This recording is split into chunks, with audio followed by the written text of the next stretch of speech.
Kalau sudah lihat itu dari IG, dari Facebook, dari YouTube, dianggap itu sudah benar. Benar nggak? Benar. Iya.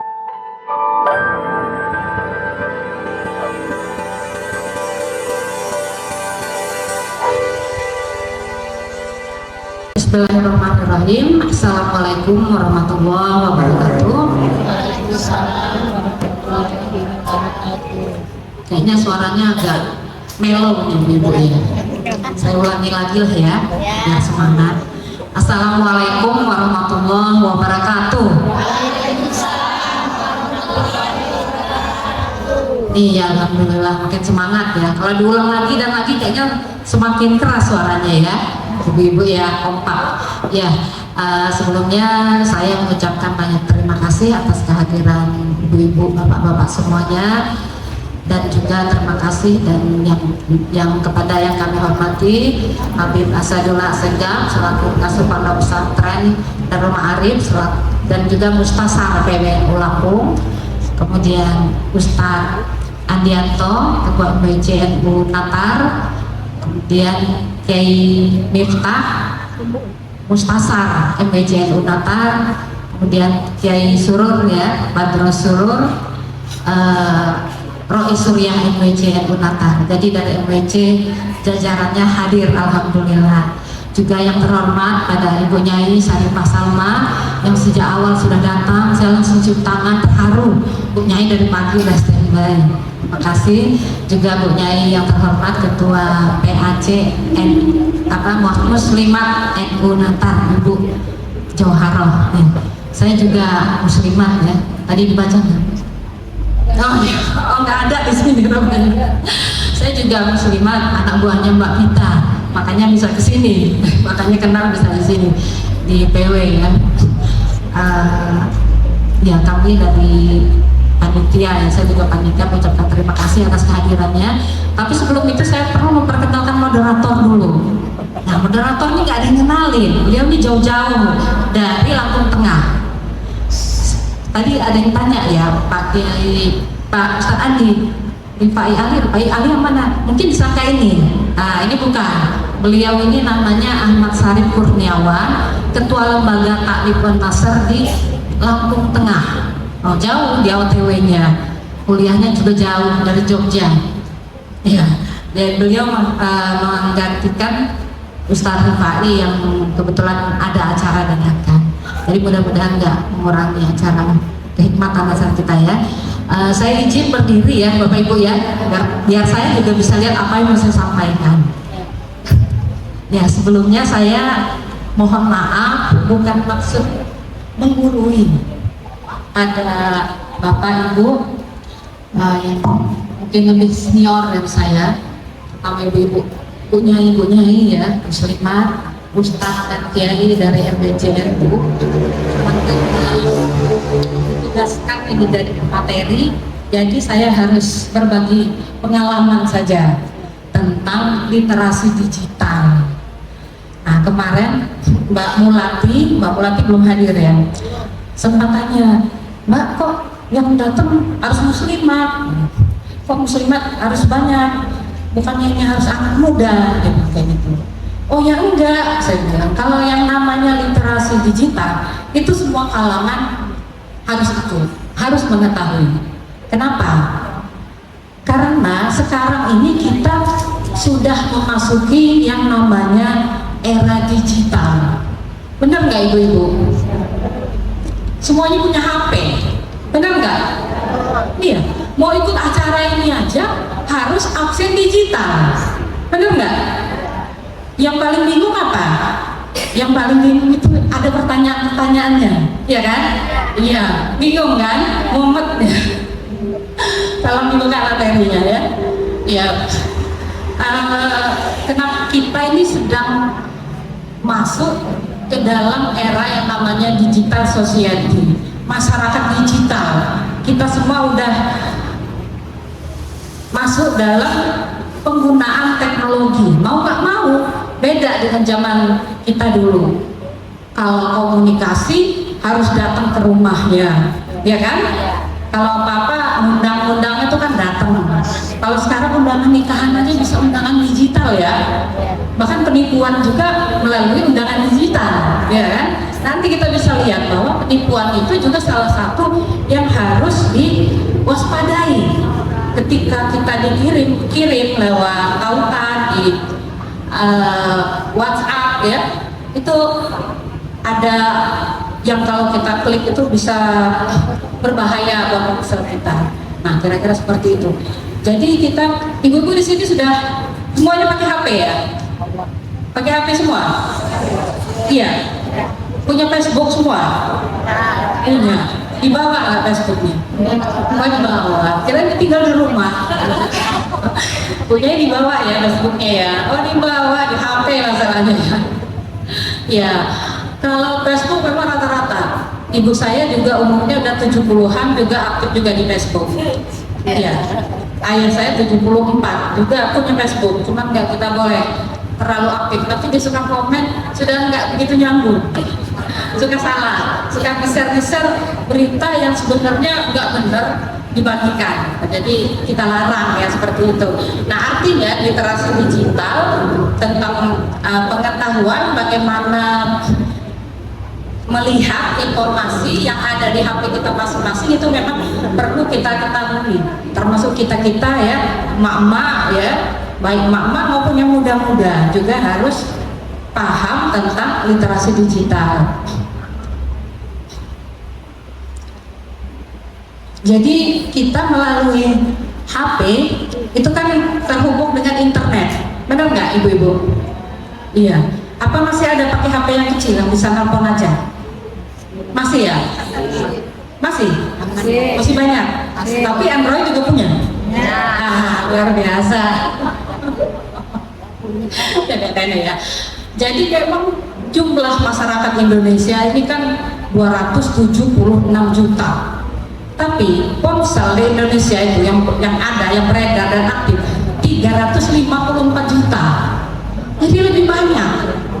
Bukan karena yang baru terbit itu punya HP, bukan, tapi karena kita ibu-ibu, bapak-bapak punya HP 2, iya kan? Iya, satu HP untuk bisnis katanya, satu buat keluarga, ya. Terus kalau nggak punya HP 2, nomornya ada 2, benar nggak? Ya. Nah, jadi banyak itu ya ponsel yang beredar dan penggunaan teknologi juga udah semakin meluas. Nah, ini pengguna internet 221, hampir semua penduduk Indonesia artinya menggunakan internet. Terus coba dibalik awal tadi, di awal sekali ya. Nah, ini di paling akhir saya mau mengatakan bahwa dengan kita punya HP zaman sekarang terhubung dengan internet ya, kuota data itu telah mengubah cara kita berkomunikasi. Bukan hanya sekedar kita ketemu, tapi juga mengubah cara kita berinteraksi, belajar, dan bekerja. Nah, ibu-ibu tahu informasi ada acara ini dari mana? Dari HP. Tepatnya dari mana? Diteleponin satu-satu? Grup. Nah loh, udah punya grup ya. Jadi cara berkomunikasi, membangun jaringan kita sudah terkoordinir melalui grup WhatsApp yang ada di ponsel masing-masing, ya kan, di HP masing-masing. Kalau dulu susah gerakin orang ya, nelpon aja dia harus datengin. Saya kan tadi disebut ya, bikin nulis buku tentang sejarah berdirinya NU di Lampung. NU di Lampung itu berdiri tahun 1933.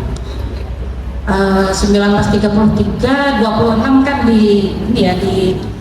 di Surabaya, jadi 33 itu datang ke Lampung. Coba bayangkan komunikasi nenek-nenek kita atau bapak-bapak kita pada tahun 30, 40, 50, 60. Mereka membangun jaringan, membangun NU itu dengan berjalan kaki yang sekali pulang itu 3 bulan sekali katanya. Misalnya dari Sukadana mau membangun NU, mau ke Jabung, terus ke Wajib Barat, itu harus jalan kaki. Yang punya motor itu mungkin Wedana gitu ya, pokoknya yang orang hebat-hebat. Itu kan masih susah. Nah, beruntunglah kita sekarang digerakkan, bahkan mungkin ada yang baru dapat informasinya tadi malam, tadi pagi, tapi karena ada di grup, ya kan, bisa langsung OTW. Ya, langsung OTW. Apa OTW?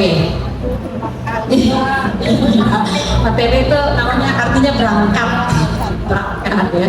Langsung siap-siap. Nah, terus karena adanya HP, adanya digital, anak-anak kita juga sekarang ini kalau belajar katanya lewat HP. Walaupun mesti ditengok juga ya ibu-ibu ya, itu ngapain di HP itu? Jangan-jangan lihat-lihat YouTube aja. Ya, tapi anak-anak zaman sekarang memang belajarnya lewat HP. Dan tadi saya di perjalanan sama Udo sempat kesel ya, karena anak-anak kita di level madrasah di MAN itu kalau ujian itu lewat HP. Habib di sini enggak ya Habib ya? HP malah dilarang ya. Iya, ya banyak bagusnya tapi banyak juga kurangnya ya. Jadi anak-anak itu ngerjain soal tuh lewat HP. Jadi siap-siap ibu-ibu yang beliin anaknya kacamata, ganti-ganti kacamata malahan. Nah, bahkan ini yang namanya digital ini gara-gara COVID kemarin, benar nggak? Semua serba online. Mungkin dulu rapatnya, tapi nggak ada lah kalau muslimatnya rapat Zoom ya. Tapi kalau seminar itu banyak Zoom, apalagi bapaknya mungkin yang dari Doi PPNU atau guru ya, itu sampai rapat Zoom itu sampai sekarang tuh masih banyak. Ada untungnya, bahkan Pak Dirjen Aptika tadi bisa hadir dengan mengirimkan rekamannya aja bisa sampai sini. Itu juga karena pengaruh teknologi kan, kita bisa nonton beliau. Kemudian karena HP, karena internet dan seterusnya juga mengubah cara kita bekerja, cara kita berbelanja. Siapa di sini yang suka belanja itu lah Shopee, ikut merek. Semua. Ya, artinya belanja itu lewat online ya, digital. Jadi disalahin loh gara-gara digital, simpur, bambu kuning, lorong sepi. Ya. Mungkin ibu tahu ya di sini ya. Saya kurang tahu kalau Natal apa ya, pasar Natal lah ya, pasar baju Natal. Jadi tersaingi gara-gara semuanya nonton TikTok Shop. Apalagi kalau di Shopee 3 ya, promo-promo. Seperti itu nggak ibu-ibu di sini? Ya. Oh enggak, belanjanya masih gimana? Masih di pasar. Oh iya, alhamdulillah. Itu pasar itu malah lebih bagus karena kita belanja kebutuhan sehari-hari ya. Nah, tapi sebagian kalau kita lihat itu perbelanjaan, penjualan, terus ada cara orang bekerja itu ya lewat digital, dan kemudian diantaranya juga seperti adanya ojek online ya kan, taksi online, itu udah pada online semua. Jadi semuanya tuh lewat HP. Yang namanya opang, ojek pangkalan udah pada move on jadi ojol, ojek online. Nah, semuanya udah serba online gitu.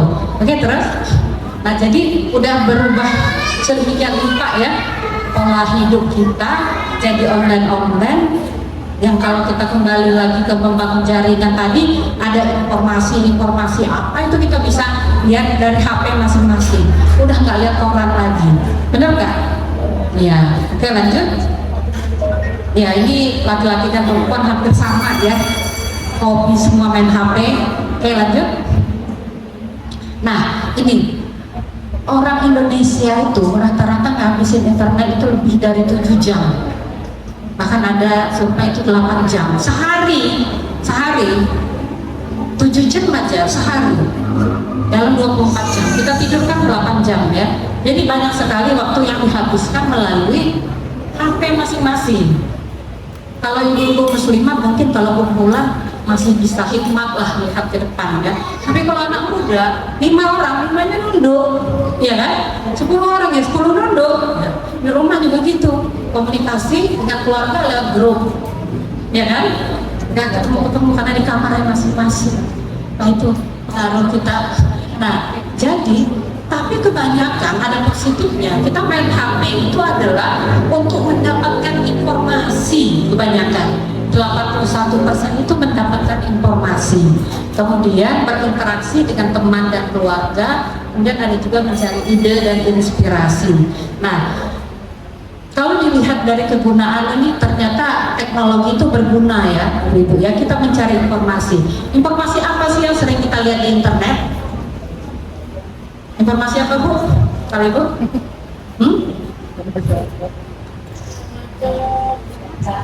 Apa, Bu? Misalnya apa? Masak, kue. Oh iya, resep masakannya kalau mak ya. Iya, jadi serba digital. Resep masakan, resep bikin kue, resep apa lagi? Kesehatan, terutama kesehatannya, karena semua orang itu ingin sehat, jadi semua orang senang dengan isu-isu kesehatan.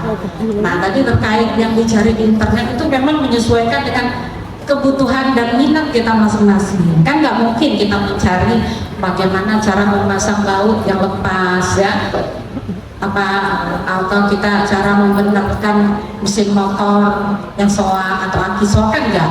Itu mungkin bapak-bapaknya. Kalau emak-emak mas cari resep, mungkin kalau sekarang ini tentang tari baju, katanya tari baju Pak Ibu suka biar jualan online juga ya. Iya, oke. Kalaupun nggak beli di online, paling nggak di online kita tahu harganya, ya kan? Karena di online ada kelemahan yang nggak bisa dipegang. Begitu nyampe, bahannya tipis. Iya. Kemudian ternyata lebih kecil daripada yang dibilangin. Kalau kita lihat di Shopee itu kan Shopee Live ya, katanya LD-nya 120, nyampe di kita 102. Pengalaman. Iya, daster. Artinya di sini kita harus punya literasi juga, ibu-ibu ya. Kalau beliin anaknya baju. Ini ada yang masih punya anak kecil nggak? Masih ya, belum nyucung ya. Ya, kalau kita lah ya mau beli baju ya untuk anak-anak misalnya, jangan terpedaya misalnya untuk umur 5 dan 7 tahun. Jangan langsung dibeli, tapi diukur dulu anaknya. Nah, umur LD anaknya berapa, panjangnya berapa, lebarnya berapa gitu. Artinya inilah yang namanya literasi digital. Literasi itu artinya pengetahuan, kemampuan mencerna informasi yang kita ingin dapatkan gitu. Oke, lanjut. Nah, jadi meskipun kita semua ini banyak pakai HP, setiap hari lihat internet, HP sehari bisa 2 orang, satu orang bisa 2 HP ya, berjam-jam. Ternyata yang namanya literasi itu belum merata, ibu-ibu. Nah, inilah kegunaan acara ini seperti ini ya. Literasi itu maksudnya kemampuan kita untuk memahami teknologi yang sedang kita gunakan ya. Kemampuan artinya ya, literasi belum menjangkau semua kita. Nah, jadi kita perlu menginformasikan tentang literasi ini supaya kita tidak percaya dengan yang namanya berita bohong atau hoax. Hoax itu tulisannya hoax, tapi katanya bacanya hoax aja, karena kalau hoax itu kayak mau meludah. Jadi bacanya hoax aja ya. Nah, jangan sampai percaya dengan yang namanya hoax, apalagi sampai ikut-ikutan nyebarin hoax. Benar nggak? Ada nggak yang merasa nyebarin hoax ikutan juga? Enggak ya? Atau nggak ngaku, Bu? Apa sering, paling nggak kita ini walaupun kita nggak nyebar, sering kita tertipu. Terutama tadi yang dikatakan Ibu tentang kesehatan. Nah, itu hoax paling tinggi itu tentang kesehatan. Terutama tentang COVID kemarin. Kayak misalnya bahwa putih taruh di kuping bisa nyembuhin COVID, gitulah. Kan banyak ya. Terus virus vaksin bisa menyebabkan meninggal dunia, semacam begitu. Itu hoax di bidang kesehatan itu memang tertinggi, di bawah tentang politik, hukum itu malah di bawah. Nah, jadi kita perlu literasi atau kemampuan itu untuk melindungi diri dari penipuan online juga. Kan ada informasi ya, rekeningnya dijebol dan seterusnya. Oke, lanjut. Nah, ini yang pernah ditangani oleh Kominfo dari tahun 2018 itu 12.547 konten. Ada 12.000 di Indonesia konten yang ditangani oleh Kominfo. Mungkin yang bersebar di masyarakat lebih banyak ya, lebih banyak. Oke, lanjut. Nah ini baca apa enggak ya? Itu intinya, itu daftar hoax terbanyak di Indonesia itu pertama itu di bidang kesehatan, kedua tentang pemerintahan, terus di bawahnya apa kebaca apa enggak, tapi yang jelas itu di bidang kesehatan seperti yang saya sampaikan tadi ya ibu-ibu ya. Nah kalau kita lihat grup, terutama grup-grup keluarga, saya tadi pagi aja baru dapat info ya, judulnya ada ulat bulu yang bisa membunuh manusia. Terakhir itu udah 16 meninggal dunia karena ulat bulu. Ibu-ibu percaya nggak itu? Kok bisa nggak? Percaya dong kayak saya. Iya, kok bisa ya ulat bulu bisa bikin mati gitu, mendadak lagi. Iya, ya banyak sekali ya isu-isu seperti itu. Jadi ibu ketika melihat itu tuh aneh, biasanya diapain? Kalau ada informasi yang aneh dan nggak masuk akal, dibiarin. Yakin bu? Artinya ibu kalau ada informasi itu nggak percaya dibiarin ya bu ya? Oke, itu udah ada lagi yang pendapatnya beda. Kalau ada informasi ya, yang kira-kira itu nggak bener, diapain? Wah, oh dicari tahu. Berarti udah literasinya udah tinggi nih di sini nih. Ya, ya. Jadi memang banyak beredar di masyarakat itu isu hoax seputar kesehatan. Dan apa ya bahasanya ya? Dilalahnya ya, celakanya. Yang share itu adalah tokoh-tokoh tua-tua kita. Ya kadang-kadang kita kan agak segan mau ngasih tahu. Ya kayak misalnya bapak kita, ibu kita. Kenapa? Karena dia merasa dia bertanggung jawab untuk menyampaikan ini. Dia ingin orang itu tidak menjadi korban dari informasi yang tersiarkan itu. Seperti yang ulat bulu tadi kan, itu hanya contoh ya, ulat bulu bisa membunuh 16 orang, dia langsung share. Karena dia merasa dengan dia nge-share itu dia menyelamatkan umat. Nah, biasanya ini tokoh nih, benar nggak kayaknya? Tokoh. Kemudian dia juga ingin melindungi keluarga besarnya, dia ingin melindungi jaringannya, benar nggak? Jadi dia share semuanya. Nah, sementara kalau misalnya orang yang punya literasi digital, yang membacanya kan ketakutan, karena pada dasarnya hoax itu menciptakan kepanikan, membangkitkan emosional, kebencian, sehingga kita nggak sadar share. Akhirnya orang jadi ketakutan. Dia tidak ingin, dia takut sendiri. Jadi semua orang tuh harus takut sama seperti dia. Oke, lanjut. Nah, tapi gini ibu ya, kadang-kadang kita itu melihat, ini Mbak Mul juga mau cerita. Saya sama dengan seperti yang saya pikirkan. Dia bilang, Mbak, orang-orang ini katanya, saya nggak mau bilang ibu-ibu ya, orang-orang kalau sudah lihat itu dari IG, dari Facebook, dari YouTube, dianggap itu sudah benar. Benar nggak? Iya, infonya dari mana? Benar ini dari Facebook. Pada Facebook siapa? Siapa yang nulis? Kalaupun misalnya itu ada yang share ya, maaf ya Pak ya, misalnya Pak Ustadz Andi misalnya share. Kita bukannya saya mengajak tidak percaya pada Pak Ustadz Andi, tapi lihat yang di-share itu maksudnya tautannya, linknya itu kemana? Ada nggak kalau diklik itu berita bukan? Nah, kadang-kadang kan cuma karena share aja. Nah, jadi orang memanfaatkan media sosial seperti itu, dan akhirnya penyebaran hoax tertinggi itu di media sosial. Nah, yang celakanya itu kalau selama ini hoax itu banyak dalam bentuk tulisan, narasi.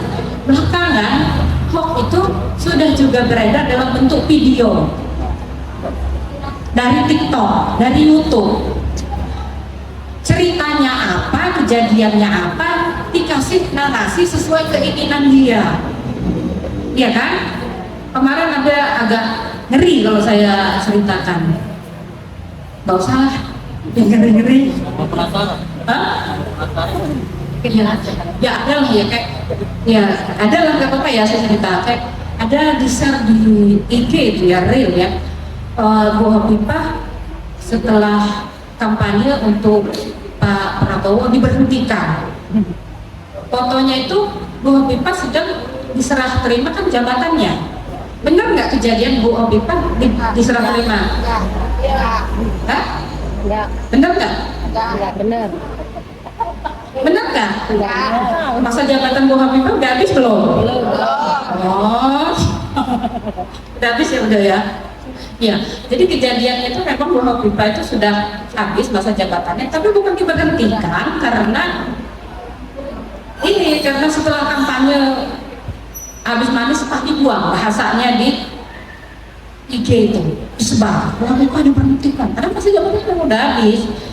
Setelah kampanye dia diberhentikan. Itu memang ada fotonya Bu Hopipa, tapi yang narasinya tuh loh yang ngomong wah gitu loh, itu kan kebohongan, terus dikasih tulisan macam-macam.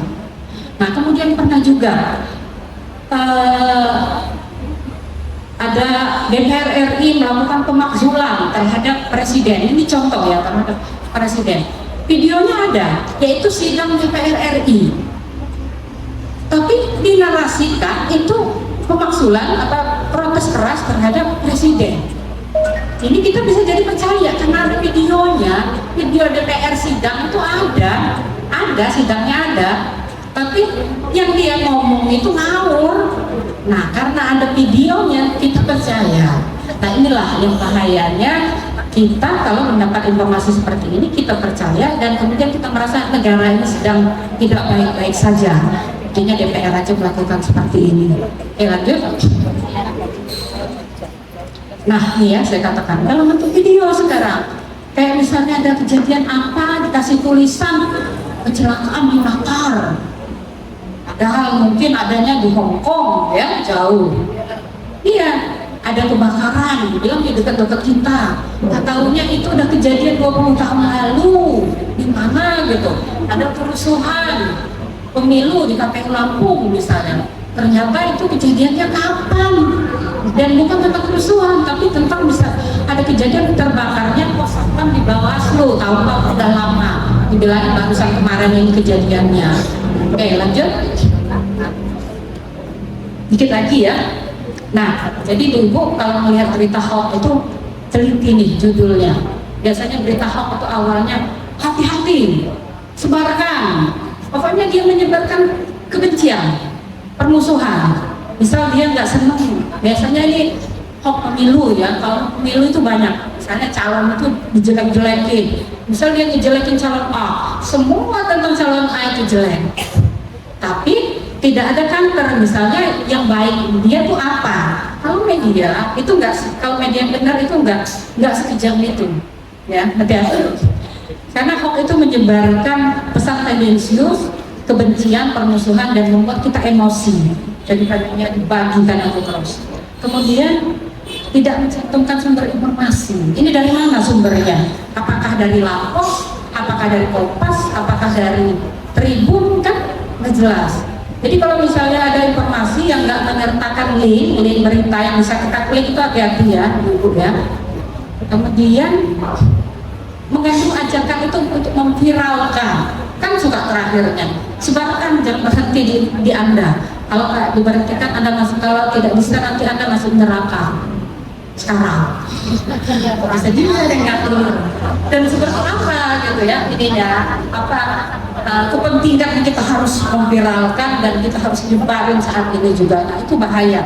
Justru kalau kita mendapat informasi seperti itu ibu-ibu, inilah daya kritis kita harus jalan. Oke lanjut, ini dan terakhir daya kritis kita harus jalan. Artinya bukan hanya yang muda yang kritis, tapi kita juga yang sudah dewasa ya, karena kita adalah pengguna media sosial, pengguna HP, pengguna apa tadi WhatsApp ya, WhatsApp tadi, dan kita dianggap katakanlah tokoh karena kita ini kan orang organisasi ya. Oh Bu ini kan dari pengajian ini gitu kan, kalau dia nge-share orang bisa lebih percaya. Cermati judulnya ya Bu ya, kalau misalnya dia terlalu bombastis, keras itu curiga lah. Terus tanggalnya juga dilihat, misalnya dia nge-share berita, nggak tahunya kejadiannya kapan gitu kan, kejadiannya udah banyak itu setelah di-share, oh ini mah kerusuhan misalnya, oh ini mah pemilu tahun 2019. Nah, bukan kejadian kemarin, gitu ya. Anda nggak terima hasil pemilu, ada unjuk rasa, ternyata demonya demo kapan, dan demonya mungkin bukan di KPU, itu harus dihati-hati ya. Kemudian sumber informasi, keaslian foto juga bisa kita cek ya, nanti kita bisa. Terus kita tuh bisa ngeceknya itu lewat Google Bu, diantaranya. Kalau misalnya ya ada yang nge-share, misalnya yang ulat bulu bisa membunuh, ambil semua di Kompas ya, Kompas, bisa tahu Kompas ya, taruhkan di Google itu. Nanti kalau dia itu berita nggak benar, ada tulisan di atasnya, wah, hoax, macam kalau hoax nggak memudah ya, hoax gitu. Kalau misalnya tulisannya itu nggak ada, yang tulisannya ada hoax itu tadi, apa intisari ceritanya, kita ketikkan di Google. Tapi kalau yang 16 itu tadi, yang membunuh tadi saya cek, itu ada tulisannya hoax, banyak ya, termasuk dari bapak saya sendiri ya, sering share hoax itu. Jadi supaya kita bilangin jangan, tapi untung dia share-nya ke keluarga yang terdiri dari anak-anaknya. Nah, itulah makanya penting juga untuk kita yang tua ini ya, apalagi kalau udah dewasa, udah tua itu kan merasa pengen melindungi itu tadi, jadi di share jangan sampai anak cucunya kena. Nah, jadi kita cross check dulu aja bener nggak sumbernya, itu baru kita bagikan. Terus masih ada? Nah, ini sedikit tapi sebenarnya intinya di sini. Oh maaf, bisa tambahin dikit ya Ibu ya. Nah, ini kalau tadi kita bicara tentang hoax, yang katakanlah yang jelek-jelek. Tapi di internet itu banyak sekali informasi yang positif, yang sangat baik. Bahkan orang itu belajar agama sekarang itu banyak lewat HP, bener nggak? Iya. Lewat ponsel, ya. Nah, salah satu tempat bisa membaca informasi dakwah itu ada yang namanya NU Online. Kalau di pusat NU.org.id, kalau di sini Lampung.NU.org.id. Nah, di situ banyak sekali informasi tentang keislaman, tata cara beribadah. Jadi kalau kita pengen tahu misalnya tata cara lapal niat puasa Ramadan, nah kasih aja ujungnya NU Online, nanti masuk ke NU Online. Nah, terakhir, jadi media digital sudah menjadi dunia maya, menjadi madrasah atau pesantren, tempat belajar agama bagi masyarakat masa kini. Karena kalau mau mondok udah lewat umurnya ya, nggak sempat atau nggak nyambung lagi, jadi cari aja di Google itu dapat. Tapi hati-hati informasinya, jangan sampai kita nyasar ke yang nggak bener ya Ustaz ya, atau berbeda gitu. Jadi kita bisa tambahin media NU Online. Lanjut. Nah, kalau di NU Online itu 85% itu yang suka itu memang keislaman. Banyak media-media nasional, lokal, semuanya itu ngambil dari NU Online. Terutama sekarang kita mau apa? Mau puasa. Kita mungkin lupa ya, atau mungkin ada yang kita belum pahami. Nah, kita bisa cari konten di media yang terpercaya di bidang keislaman. Kalau di bidang keislaman, kalau kita pastinya ke NU Online. Nah, ini artinya kita boleh tidak percaya dengan hal-hal itu kalau sumbernya nggak jelas. Tapi kalau sumbernya bagus, sumbernya jelas, kita percaya, kita ikuti. Nah, saya kira itu mungkin kebanyakan ya. Oh, itu kelebihan katanya. Ya udah, mudah-mudahan semuanya sudah jelas, jadi nanti tidak ada pertanyaan ke saya. Terima kasih Bapak Ibu, adik-adik semuanya atas perhatiannya. Wassalamualaikum warahmatullahi wabarakatuh.